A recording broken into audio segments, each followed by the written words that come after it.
Bonjour les amis, météo vibratoire de ce week-end, 23 et 24 mars. Il y a aussi la pleine lune en balance, j'ai fait une vidéo. Elle est assez particulière cette pleine lune. Voilà, elle va nous faire bosser. Alors ce week-end, on va voir ce qui sort du coup de différents. Quel égrégore collectif on va créer ensemble.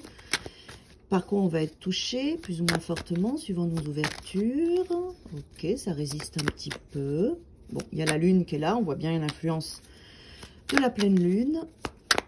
Les profondeurs, les choses qui ressurgissent de notre être profond, nos vérités profondes. En plus, on a l'ermite, donc on va bien creuser sur soi. En tout cas, il y a des choses qui vont se mettre en lumière. L'ermite, il a une lampe comme ça très pointue. Et avec la lune qui est là, on va dans nos profondeurs. On va libérer des espaces, mettre en lumière des espaces pour ne plus en être victime. La lune, elle nous amène toujours dans le subconscient, l'inconscient, mais aussi ces parties de nous qu'on aime moins, ces parties de nous vaseuses qui peuvent nous influencer inconsciemment. Et l'ermite, ce week-end, va mettre en lumière ça, bien sûr pour notre bien, parce que c'est positif de faire ce job, de plus se mentir, de plus être manipulé par des forces inconscientes qui nous font surréagir ou être dans une forme de violence avec soi ou avec les autres. Donc, de toute façon, ce travail, il est essentiel, hein, il est important.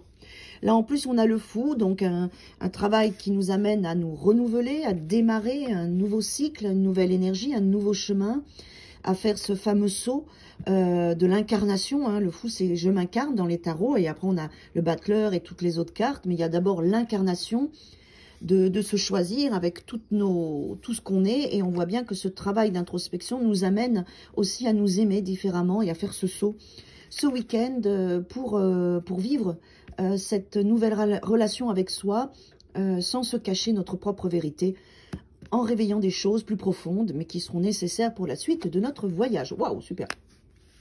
As de coupe.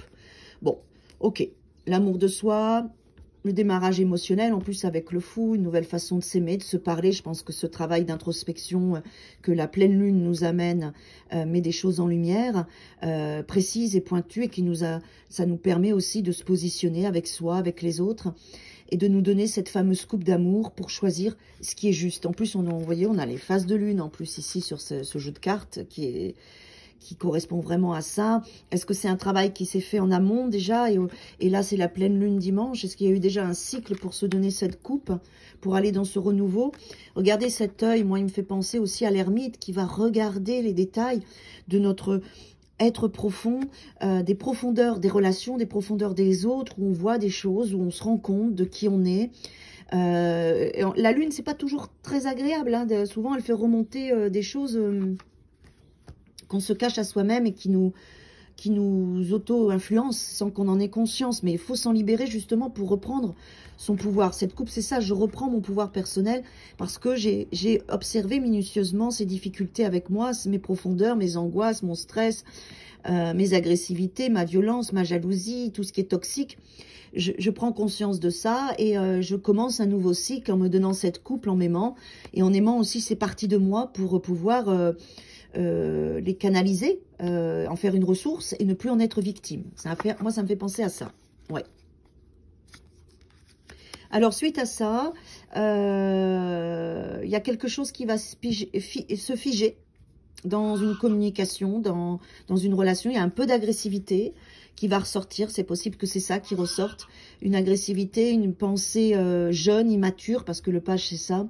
Est-ce que c'est ça que vous allez mettre en lumière? C'est possible. Quelque chose qui n'a pas mûri, un comportement, ça c'est un adolescent, hein, avec l'épée, en plus c'est une parole très, très vive, très agressive, et avec le 2 d'épée, ça vous empêche de faire un choix, parce que ça, il n'y a pas de, vous voyez, vous n'arrivez pas à différencier le bon chemin, les 2 épées sont les mêmes.